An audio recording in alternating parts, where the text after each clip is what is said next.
আমাদের স্মার্টফোনটিতে আমরা কীভাবে অনেক সময় চার্জ ধরে রাখতে পারি, তাহলে চার্জ ধরে রাখা যায় সেটি একটি ছোট্ট সেটিংয়ের মাধ্যমে সেই বিষয়টি আজ আমরা দেখব।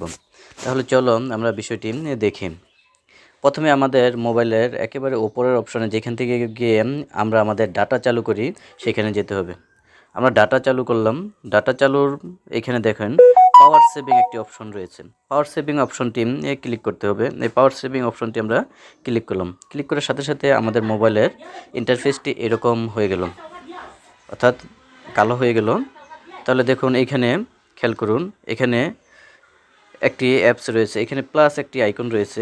এই প্লাস আইকনে যদি আমরা ক্লিক করে দিই তাহলে আমাদের এখানে মোবাইলে থাকা সবগুলো অ্যাপস দেখা যাবে। এই অ্যাপসগুলো থেকে আপনি ইচ্ছে মতো যে কোনো অ্যাপস আবার ব্যবহার করতে পারেন। ধরুন আমার বিকাশ অ্যাপসটি দরকার, তাহলে আমরা বিকাশে ক্লিক করে দিলাম, তাহলে এই অ্যাপসটাই এখানে চলে আসলো।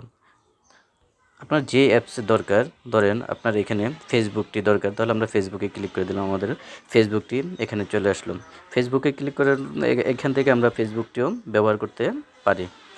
ফেসবুকটি ব্যবহার করা যায়, কিন্তু অন্যান্য অ্যাপসগুলো আমরা এখান থেকে ব্যবহার করতে পারবো না। অর্থাৎ অন্যান্য অ্যাপসগুলো আমাদের এই মুহূর্তে রান থাকে না। যেহেতু রান থাকে না, সেজন্য আমাদের ব্যাটারি চার্জটা বেশিক্ষণ থাকে।